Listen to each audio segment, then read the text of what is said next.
This podcast is a quest for well-being, a quest for a meaningful life through the exploration of fundamental truth.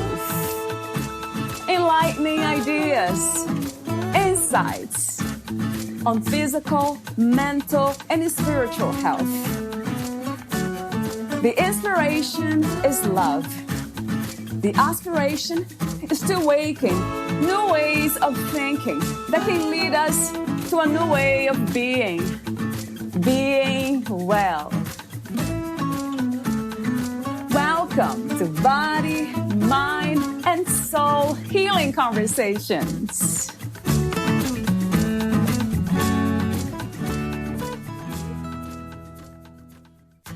It's often much easier to change who we think we are than it is to change the situation itself.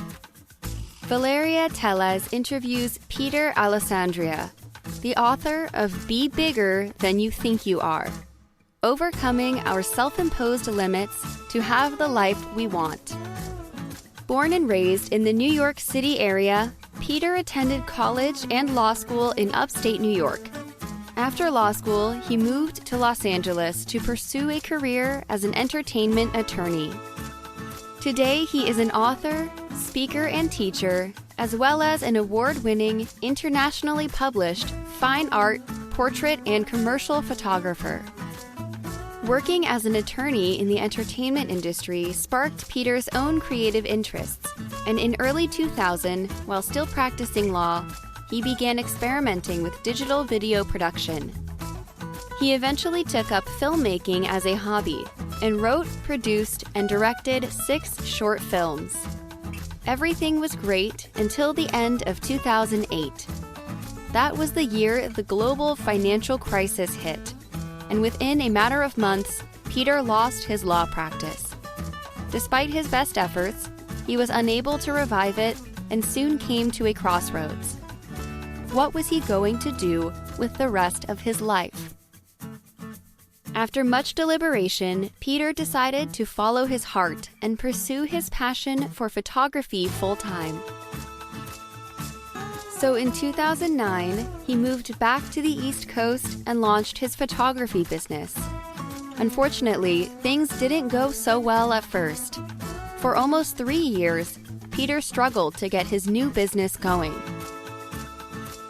More than once wondered if he had made the wrong choice. At first, it seemed like the economy was the problem. Then he thought it might be his lack of formal education in art or photography. Next, he wondered if it was the competition from all the other photographers out there. At one point, he was even convinced it was because he didn't have the latest and greatest camera equipment. But it turned out that none of that was the problem. What was holding Peter back were his own limiting thoughts and beliefs about himself.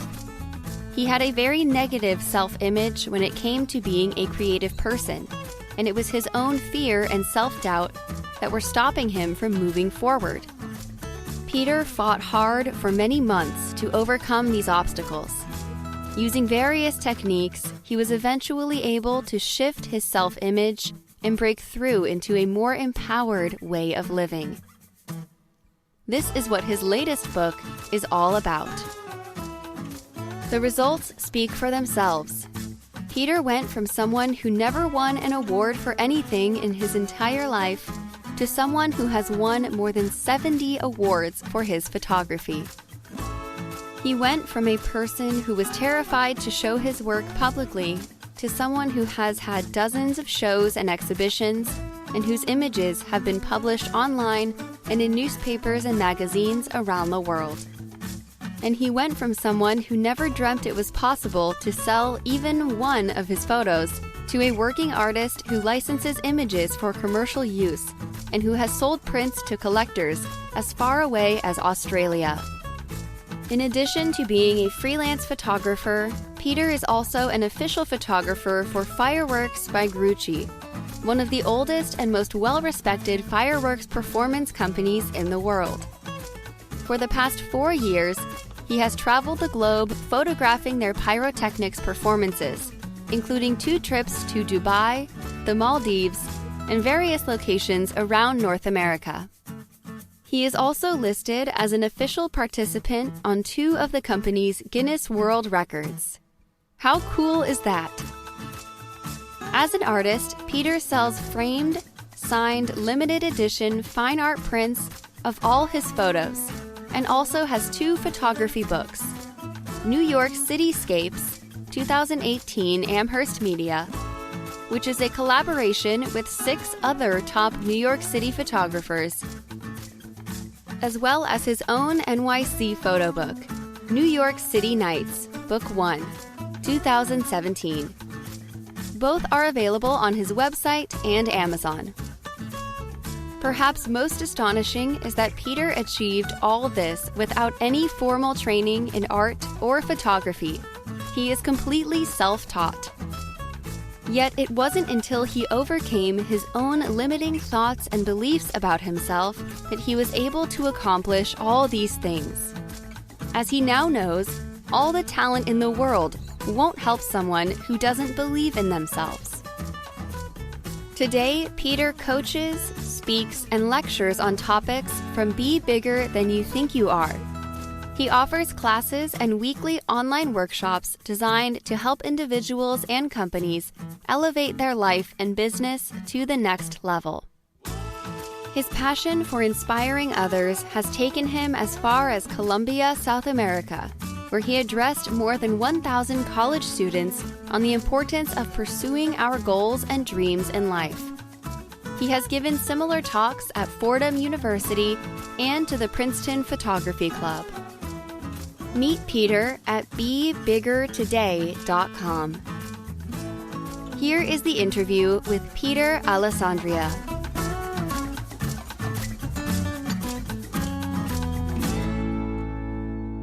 In your own words, who is Peter Alessandria?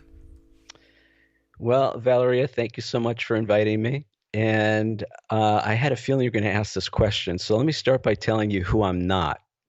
I'm not my past, especially my past mistakes. I'm not my shortcomings. I'm not my limitations. And in a very general sense, which I'll describe in a minute, I'm not who I think I am. And yet, if you've read my book or familiar with my work, this is the primary question that I think we have to ask ourselves on a regular basis, which is, who do you think you are? Or to put it in the first person, who do I think I am? Because whoever I think I am is exactly who I'm going to end up being in life. And so I've noticed that for me, it becomes a moment-by-moment recognition and then decision of who do I want to be in this moment. Now, the way I know who I'm being in this moment is by the choices and decisions that I make.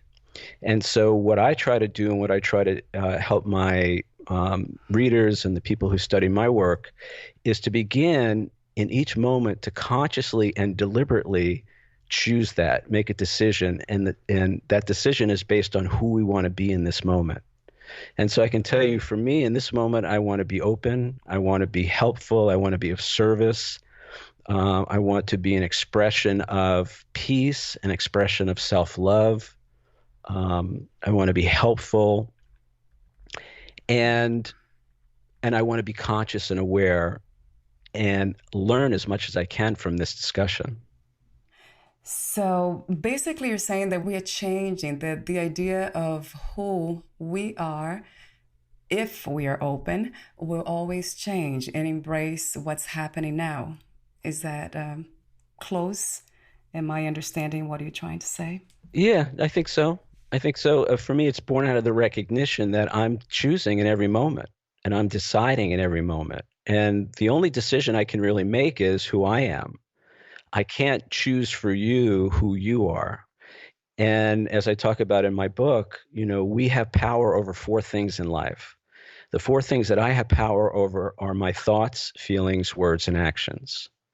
Now, by definition, that means that everything that's not my own thoughts, feelings, words, and actions, I'm powerless over. And that includes other people, that includes external circumstances, conditions. So, but while I'm powerless over those things, I'm not powerless over how I react to those things. And so my work as a deliberate creator of my life, as a conscious being, is to decide based on based on the circumstances, based on the conditions. And then in relation to who I want to be is to decide in that moment how I'm going to express that, how I'm going to interact with other people, how I'm going to handle the challenges or the circumstances that are confronting me.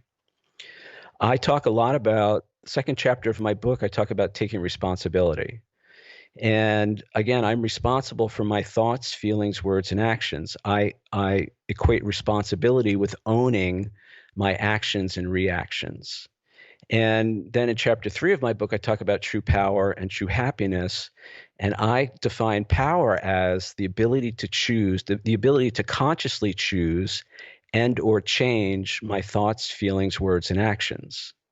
Now, the reason I'm bringing all this up is as long as I think someone or something else is responsible for how I feel, for what I think, feel, say, or do, then I'm powerless in that moment to choose for myself who I am in that situation. If I'm saying, other person, you make me feel the way I feel, then I'm powerless to change the way I feel. So by taking responsibility, by stopping blaming other people, and we can blame other people or circumstances or conditions in a good way, you make me feel so good. By stopping putting the power in somebody else's hand and taking the power back, now I get to decide in this moment how I feel, what I think, feel, say, and do. And it's what we think, feel, say, and do that leads to the outcomes that we experience in life and ultimately how we experience life. What do you think is the purpose of the human experience? Why do you think you are here? Well, the first thing I want to say is I think I'm here because I choose to be here. Right. This is a voluntary thing. Now, most of my life I didn't see it that way. I thought the world was happening to me against my will. I thought that I was somehow a victim of this life experience, and I acted and reacted that way. Now, remember, the most important question we can ask is, who do you think you are? Another way of saying that is, how do you see yourself? So as long as I see myself as a victim, as long as I see myself as an unwitting participant in life, then I'm going to have one reaction. I'm going to have one way of reacting to life. When I begin to take responsibility, when I begin to contemplate that perhaps there's something much bigger going on here that I'm not consciously aware of in this moment, but if I look really closely and if I become very focused, if I become very precise in my perception, it seems maybe there's something else going on below the surface. So for instance, certain people will come into my life and I'll have a feeling like I have some familiarity with them. I know them. There's some prior relationship there. There are what we call coincidences or synchronicities. But what if all of that was consciously, at some other level, consciously orchestrated for our benefit? What if this whole thing that seems to be happening is not about what we think it is? What if it's not about the car payment or the college tuition or, the price of Bitcoin or whatever we think is going on? And what if there's something else happening here that has a much higher purpose and a much higher, that reflects a much higher calling? So the purpose of our lives, why are we here? I think for me, I'm really beginning to embrace the notion that there is something much bigger going on.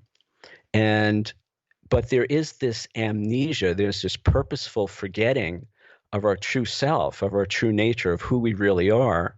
So we can have the joy. I go back to the Conversations with God books by Neil Donald Walsh, where he talks about the fact that we're here it's kind of a recreational, but actually recreational experience. We're here to create ourselves.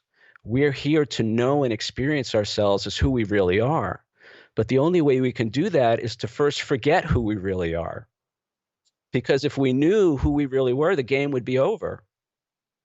So it's by this forgetting and then consciously and deliberately making choices in the moment of, Now it's in the situations that challenge us in life that we find out who we really think we are.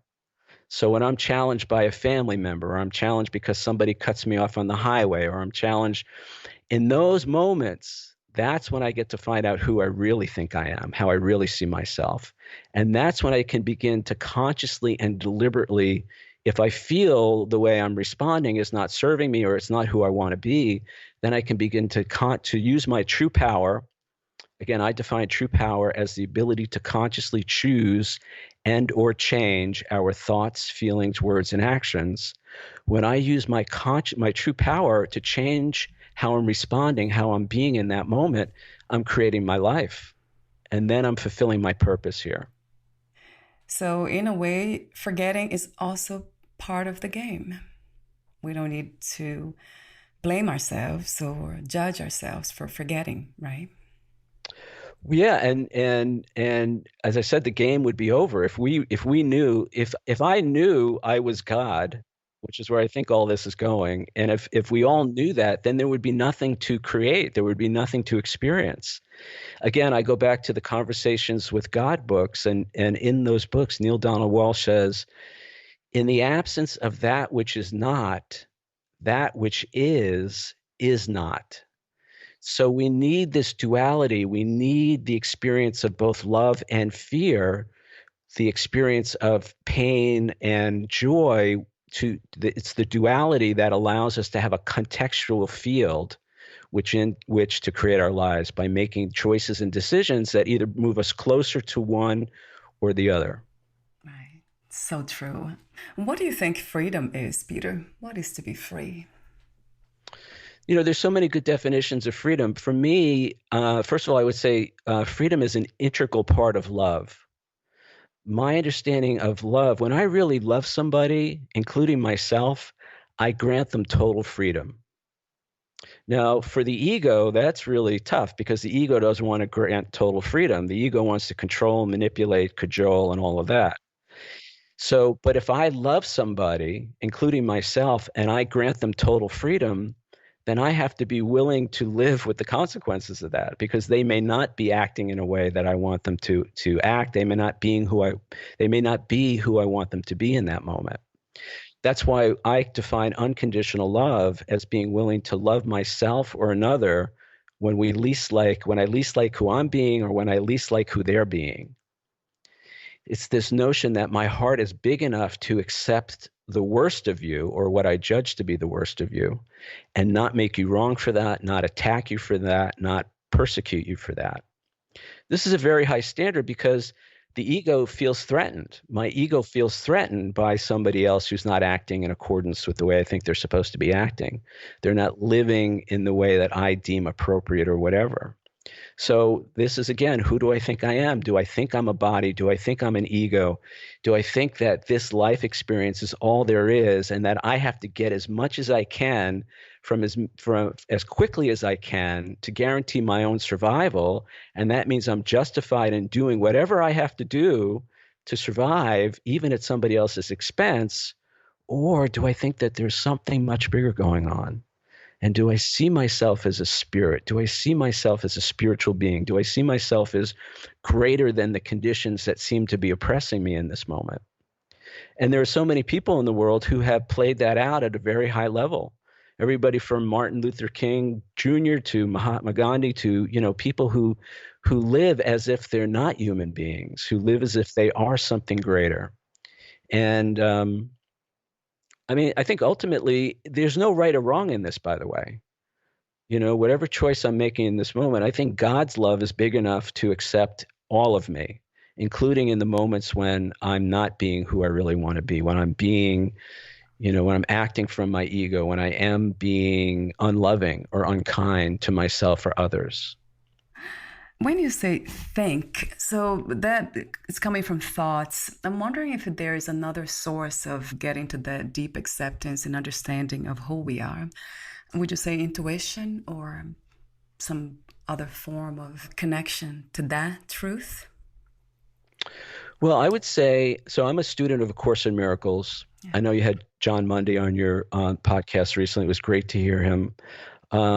And one of the things A Course in Miracles says is that mind is the activating agent of spirit. And so for me, so when I say, who do you think you are? It's more of a conceptual process. It's more of an awareness. It's more of a consciousness. I mean, we do have this process, this human thought process where our head is filled with words all day long. That's not really what I'm talking about in terms of, at least at a higher level of awareness or consciousness. It becomes more of a knowing. I like the word intuition that you used. It becomes more of a sense of being, an awareness, a knowing, and ultimately it becomes a certainty. And when we have that kind of certainty, then we can navigate life from a much different place, and we can be the light. We can be that which inspires others to their own inner greatness, to their own light. I love the interview you did with Mary Obama and her book, Shine. It so spoke to me about, oh my gosh, yes, we're here to be the light, to inspire others, because that's our true self. That's who we really are. We're not who I speak for myself. Most days I'm not who I think I am. And most days I still think I'm that little 5-year-old kid who was very challenged by life, who had some very difficult experiences. I couldn't make sense of it. I didn't understand it. I got certain messages about myself, about how lovable I was, about how valuable I was, about how capable I was. And again, I talk a lot about this in the first few chapters of my book. Those thoughts and beliefs about myself that are running my life, for the most part, are the conclusions of a 6-year-old. I came to certain ideas about who I am, what I'm capable of, again, how valuable, lovable I am, and I never questioned those things. And because for the most part, the negative part of that was so painful, I dissociate from that. It's almost like a defense mechanism. As children, I believe we dissociate from these negative messages that we get because it's just too painful. But it's still there under the surface. It's that subconscious belief that runs our lives, and we're not even aware that that's what's running our lives. So I spent a lot of time, again, in my work, helping people become aware of those subconscious thoughts and beliefs that run them, and then bringing some conscious intention to that and changing the story, changing the dialogue, changing the narrative, consciously and deliberately. Like I have a 500-word vision statement that I read every morning, and that's me reprogramming those limiting thoughts and beliefs that I have about myself. Yeah. I love your work. Thank you, Peter.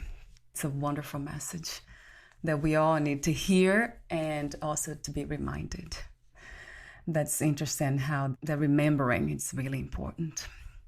So how did you become a writer? Well, I actually never set out to be a writer.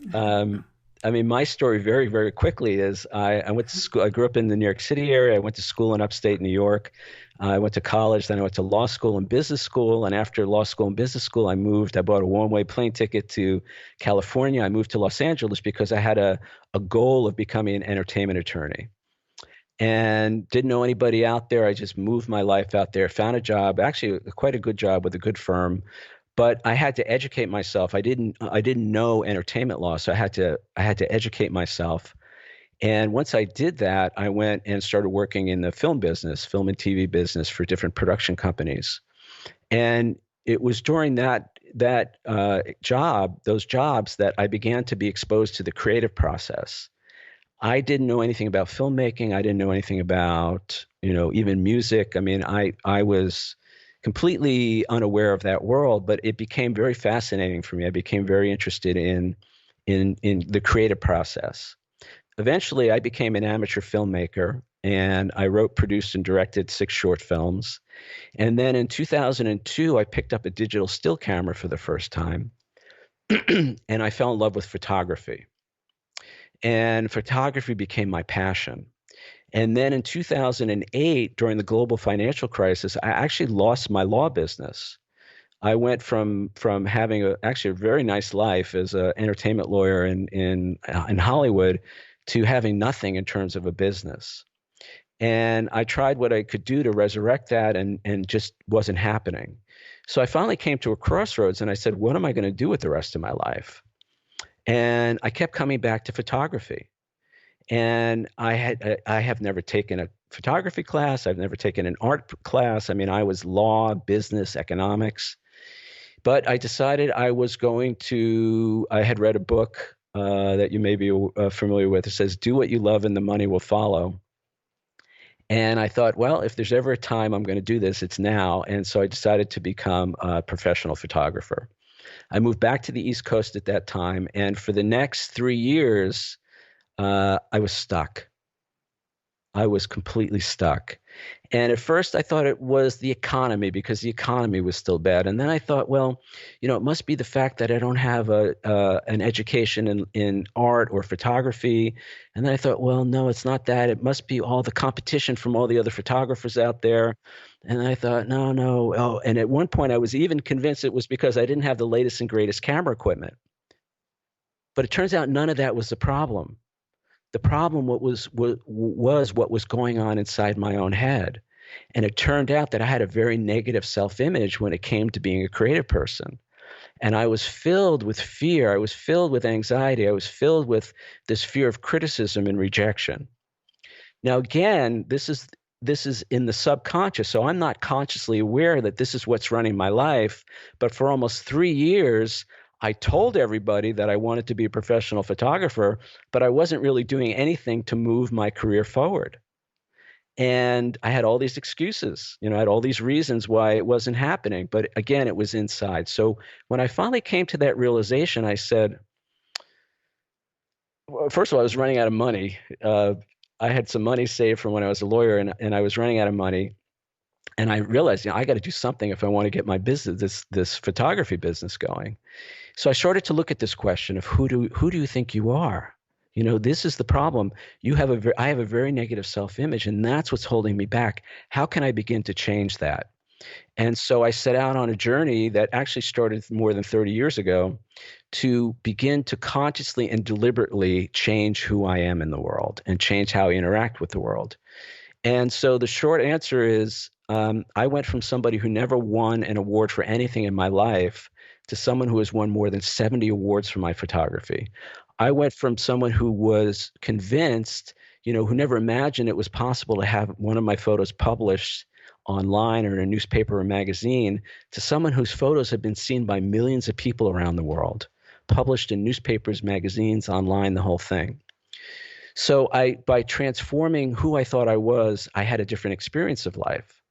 Now, your question of how did I become a writer? So in 2019, I was back in California in February, and I was on a photo shoot for a client in Los Angeles, and then I was going to take a week in Northern California up in Yosemite, photographing that iconic landscape. I made the trip up there. I got out of the car after 4 hours in the car from Big Sur. Excuse me. And I got out of the car and I tripped and I tore my calf muscle. And I was immediately rendered lame. I immediately couldn't walk. I could barely drive, the whole thing. And that whole trip went out the window.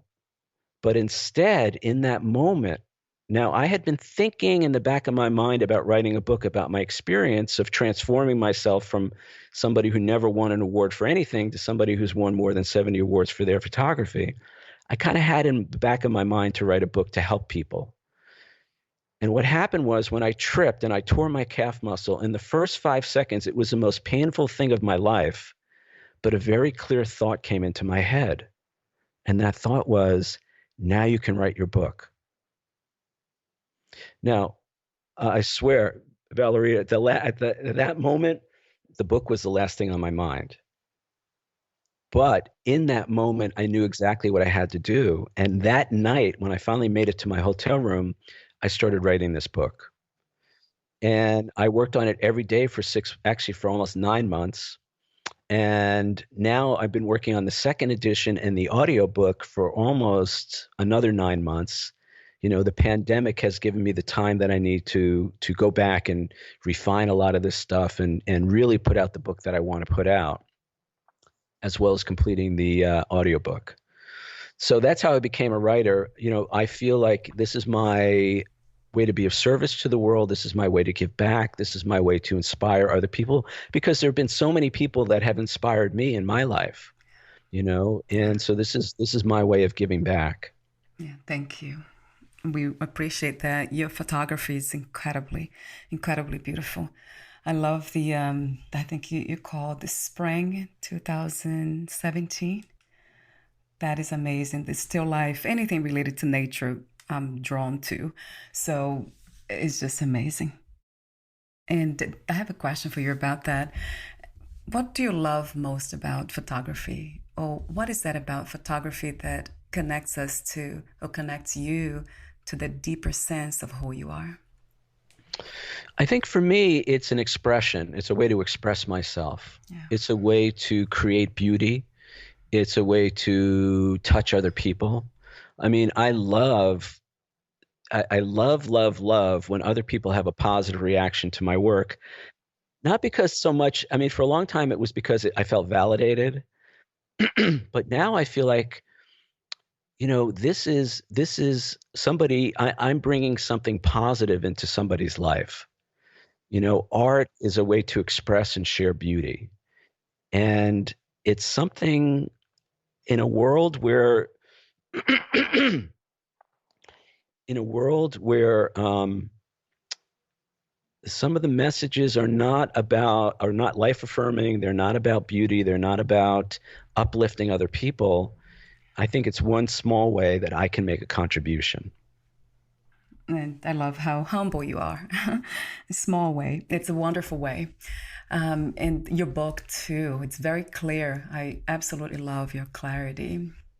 When you say, I remember reading that part where you have the accident, you said, oh, I have here, the only thing I know is that I can get to decide how I feel about all this. It's a really powerful message. I mean, the whole book, everything you talk about is just is the truth about this idea of having a joyful, pleasant experience in the human body. So it's all about taking responsibility and going deeper or even beyond fear. Well, I don't think we can become fearless, perhaps, but we need to transcend self-doubt and go back to self-love. And speaking of self-love, you use the word unconditional, and I do too, because I think it's the only way to do it. We have to be a bit extreme when it comes to that. And that goes back to the idea of changing beliefs, limiting beliefs. So would you say that the practice of unconditional self-love is one of the most effective or powerful ways to change beliefs, limiting beliefs, or there are other methods? Yeah, well, I would think I would say for me that what I recognized was when I say changing who I think I am, how I see myself in the world, it was a big part of that transformation was going from seeing myself as literally somebody who was unlovable, unworthy, unlovable, not good enough, don't have what it takes. Those were the core beliefs that were running my life that, again, I wasn't aware of because they were buried so deep in the subconscious. I got messages, at least the way I interpreted those messages as a child, that said that there was something about me that was not okay. And the problem was, as an adult, those thoughts and beliefs were running my life, and I was living from a place of self-recrimination, a place of self-loathing, a place of self-hatred. And it was that's what, this is so interesting. That's what was creating the fear. It wasn't somebody else's rejection of me that was the problem. It was my own rejection of myself. It wasn't somebody else's criticism that I was afraid of. It was my own. But I never realized that. So when I began to take responsibility, now, this is a very important concept. For most of my life, I didn't want to take responsibility for my actions, for my reactions, for my thoughts, for my feelings, because I thought taking responsibility, what I say in my book is, responsibility is not the same as blame. It's not the same as liability. It's not the same as guilt. But for most of my life, I thought it was, which means I didn't want to take responsibility for my actions or reactions because I thought that would just be more proof that I was unlovable, that I was a bad person, that I was unworthy. So I had to shift that thinking and begin to realize that taking responsibility is not about blaming myself or anybody else. Taking responsibility, for me, responsibility I equate now with the 3 A's: awareness, accountability, and action. I want to be aware of what I'm thinking, feeling, saying, and doing in each moment, conscious, being present in the moment. I want to be accountable if any of those things have a negative effect on myself or somebody else. And then I want to get into action. And the action part is where I make an amends, I make an apology, I set things right. When that becomes how I see responsibility, then taking responsibility actually builds my self-esteem. It's actually, for me now, I say taking responsibility is an act of self-love. Right. And it is. Yes. And Absolutely. it's also the way I get my power back. Yeah. Most of my life, I was giving my power away to other people, to situations. And again, mostly it was by blaming them for how I was feeling. When I stopped doing that, now I have to look at myself and say, okay, wait a second. So I'm feeling the way I'm feeling. I know that nobody else causes me to feel the way I'm feeling. So there must be something inside of me. And what I could see, it was the self-hatred. It was the self-loathing. It was the self-criticism, the self-judgment that was creating all the fear and anxiety in my life. The example I give in the book is in chapter 4, where I talk about the title of that chapter is From FEAR to LOVE. And I talk about an experience I had making cold calls for my photography business. One of the things that happened when I started running out of money was I realized I got to do some marketing. I have to find a way to get my business out there. And I started doing cold calls. And Valeria, I was terrified. Yeah, I can was like, imagine. I would start sweating and my hands would start shaking. And that was before I even picked up the phone. Right. Tell me about it. And Yes. so I finally mustered the courage to do that.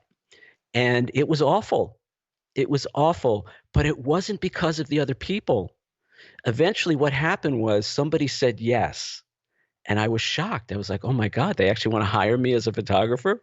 Because I had such a low self-image as a creative person. And after that experience, I began to look back on the prior weeks, and I realized, the people I was calling were all very nice to me. Most of them weren't interested, but they were all very nice. In fact, some of them, they must have felt sorry for me, because what they did is they gave me the names of other people I could call. They were trying to help me out. They were much nicer to me than I was to the telemarketers who were calling me. So I realized, wow, it wasn't them that was the problem. It was me. And what I could see was before, during, and after every call, I was beating myself up. You sound like an idiot. Nobody's going to want to hire you. You don't know what you're doing. All the negative self-talk was going. That's what was creating the fear, the anxiety, and the emotional reactions that I was having. So it was very freeing. What I realized now was, or what I realize now is, it's never the situation that's the problem. It's always and only how I see myself in that situation. And the good news is I can change how I see myself. Most of my life, I didn't think I could. That's why I started off this conversation by saying, I'm not my past. I'm not my mistakes. I'm not my limitations. I'm not my shortcomings, because most of my life, I thought that's who I was. Right. How amazing, isn't it, Peter?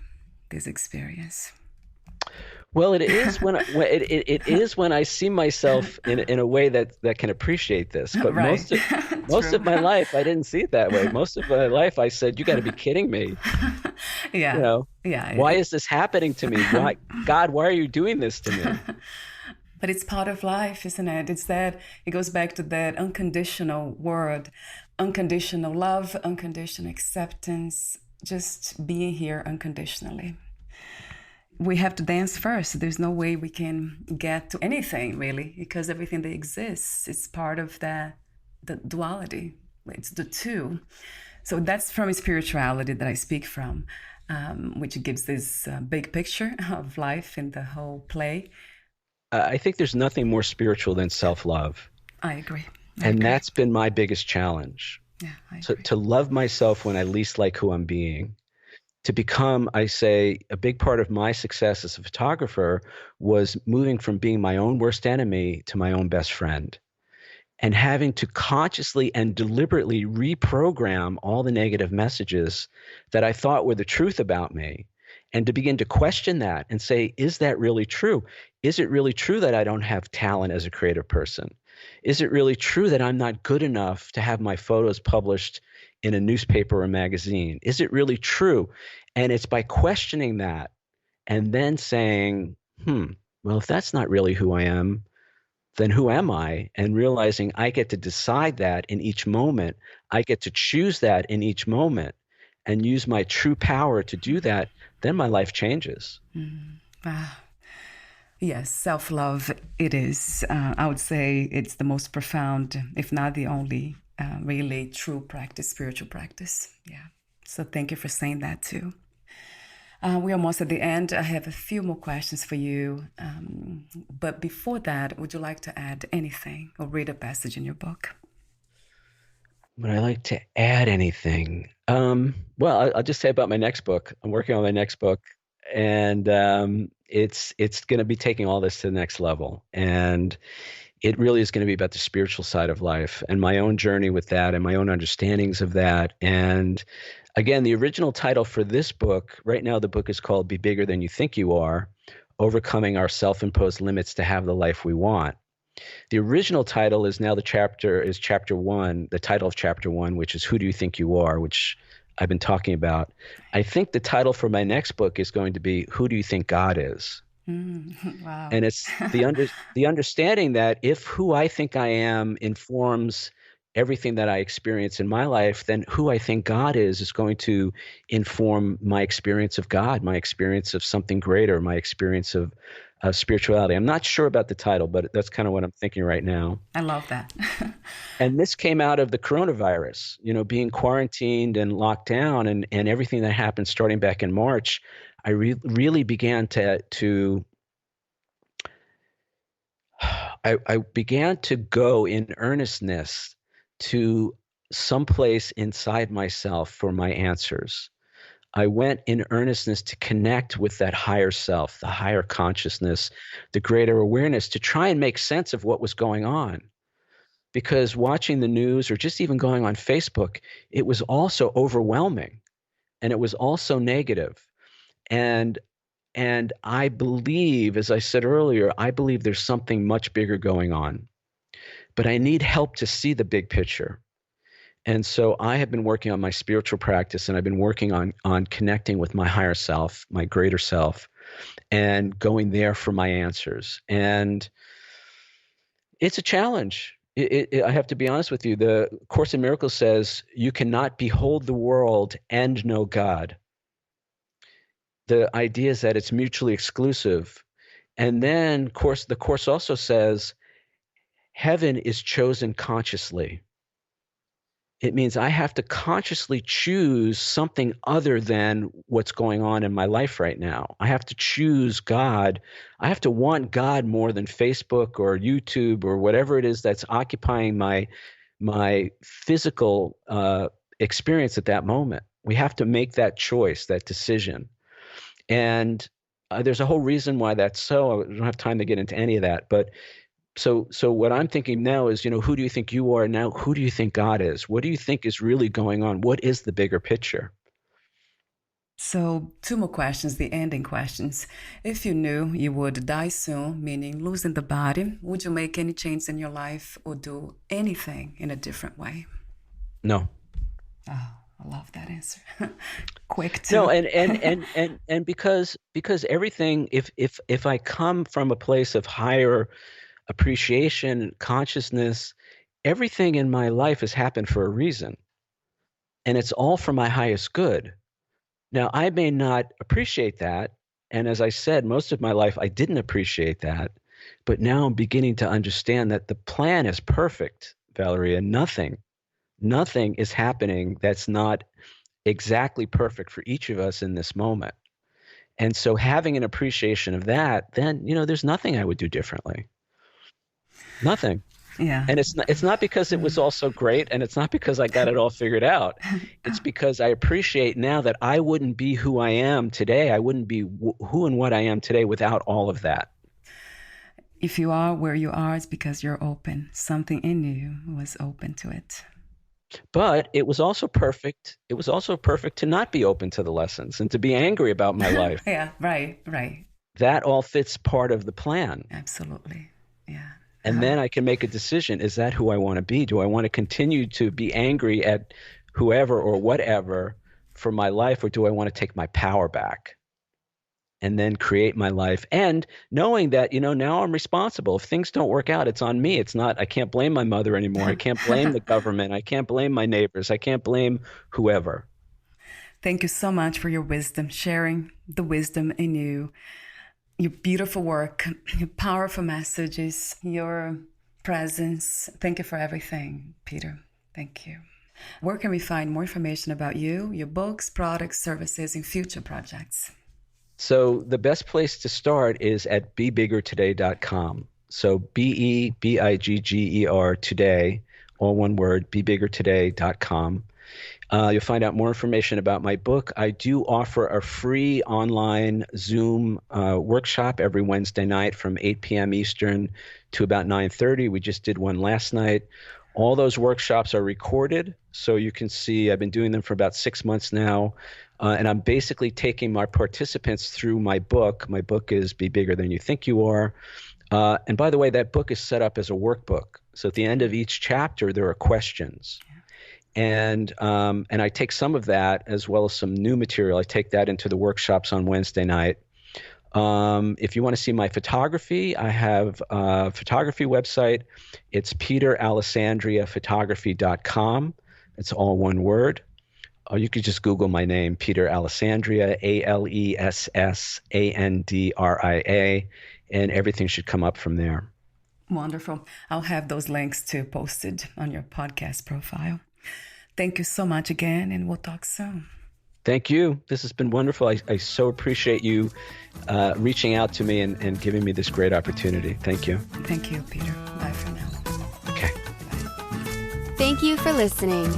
To learn more about Peter Alessandria and his work, please visit bebiggertoday.com. To learn more about this podcast, please visit fitforjoy.org/podcast. Thank you again for listening, and bye for now.